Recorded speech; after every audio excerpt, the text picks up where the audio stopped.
जय गुरुदेव, जय हो बाबा नीत करोली महाराज की जय। साथियों नमस्कार, स्वागत है आप सभी का आपके अपने YouTube चैनल पर। आशा करते हैं आप सभी अपने परिवारजनों के साथ में स्वस्थ होंगे। आज का प्रसंग बहुत ही रोचक और चमत्कारिक प्रसंग है।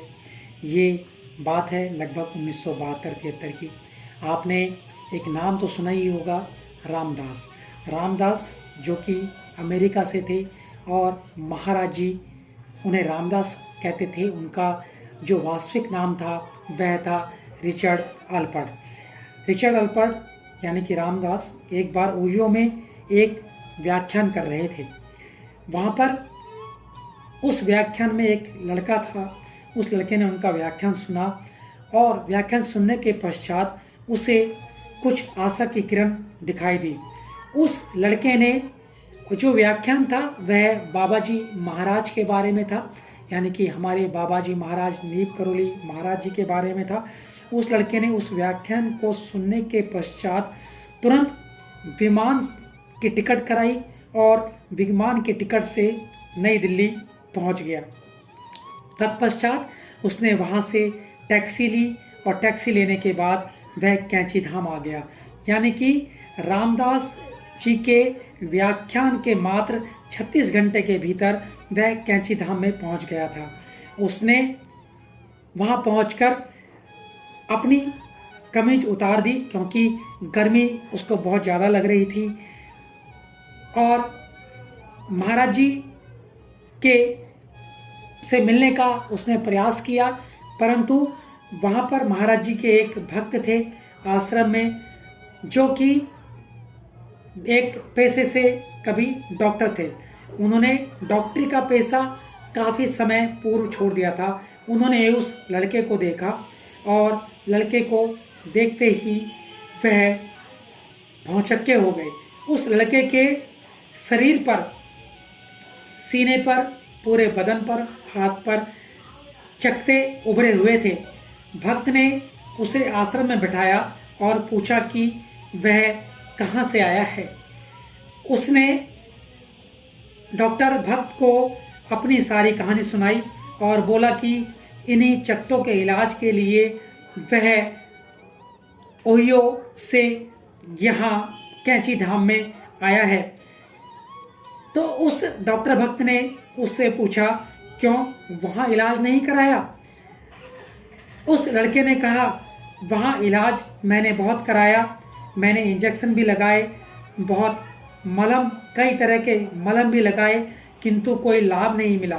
वहाँ के डॉक्टर ने बताया कि यह असाध्य रोग है।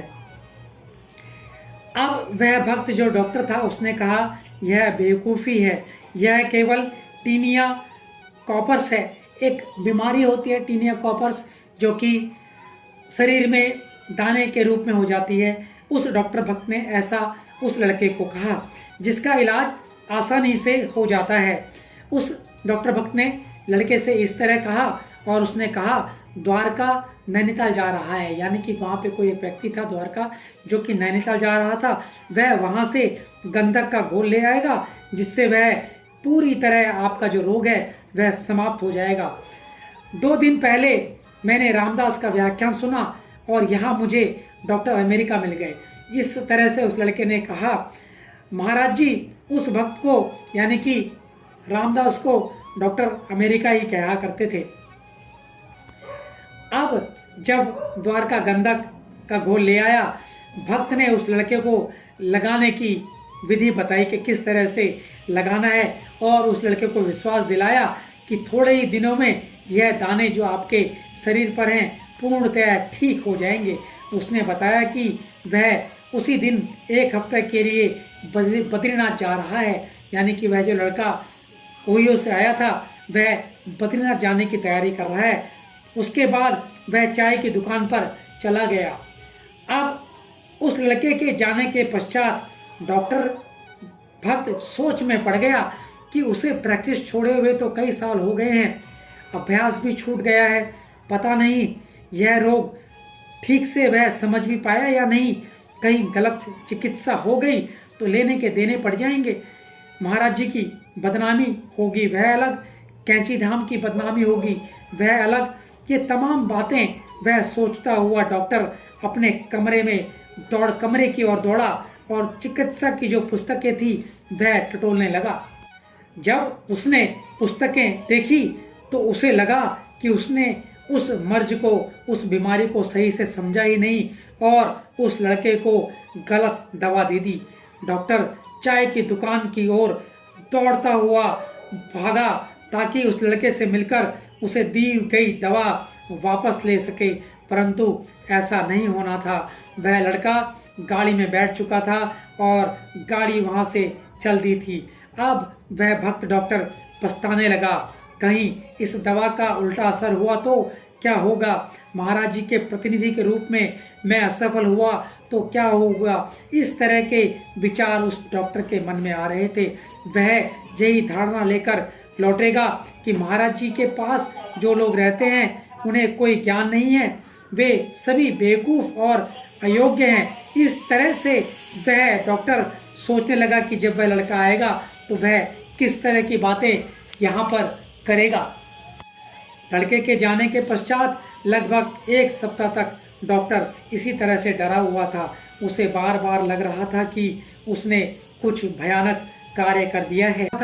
1 सप्ताह बाद वह लड़का जब बद्रीनाथ से लौट आया, डॉक्टर ने उसे दूर से ही देख लिया। जैसे ही डॉक्टर ने उस लड़के को देखा, वह दौड़ते हुए उसके पास गया और बोला, मुझे क्षमा कर दो। डॉक्टर इससे पहले कि कुछ और बोलता, उस लड़के ने कहा, किस बात की क्षमा। उस लड़के ने अपनी शर्ट खोली और बोला, देखो। जैसे ही डॉक्टर की निगाह उस लड़के के शरीर पर गई, डॉक्टर ने यह देखा तो वह काफ़ी खुश हुआ और उसके वक्षस्थल पर, यानी कि उस लड़के के वक्षस्थल पर एक भी दाना नहीं था। वह पूरी तरह साफ हो गया था, वह पूरी तरह रोग मुक्त हो गया था। अब वह डॉक्टर सोचने लगा अचंभे में कि यह हुआ तो हुआ कैसे। डॉक्टर्स की जो दवा थी उससे होना तो यह संभव नहीं था। अब डॉक्टर के मन में बात आई तो वह सीधा वहाँ से भागा और महाराज जी के कमरे की तरफ दौड़ लगाने लगा। वह महाराज जी के कमरे की तरफ भागा और महाराज जी के कमरे में जैसे ही घुसा, महाराज जी के चरणों में जा गिरा और महाराज जी को कहा, महाराज जी आपको बहुत बहुत धन्यवाद, आपका बहुत बहुत धन्यवाद, आपने उस लड़के को ठीक कर दिया। अब जैसे ही महाराज जी ने इस बात को सुना, महाराज जी ने बहुत ही सरल स्वभाव में कहा, सब ईश्वर की कृपा है। तो इस तरह से महाराज जी अपने भक्तों की व्यथा को जान जाते थे। ना ही उस डॉक्टर भक्त ने महाराज जी से इस बारे में कोई बात की, ना ही महाराज जी ने उस डॉक्टर भक्त के बारे को इस बारे में कुछ पूछा, जबकि महाराज जी सब जान गए थे कि डॉक्टर ने क्या किया है। ये जो चमत्कार हुआ ये संभव हो पाया सिर्फ और सिर्फ महाराज जी के आशीर्वाद से ही संभव हो पाया। तो इस तरह से महाराज जी अपने भक्तों के जो असाध्य रोग हुआ करते थे उन्हें भी ठीक कर दिया करते थे, क्योंकि वह जो लड़का ओहियो से आया था वह रियल में, वास्तव में महाराज जी का भक्त था। तो आशा करते हैं आपको आज का ये प्रसंग अत्यंत ही पसंद आया होगा।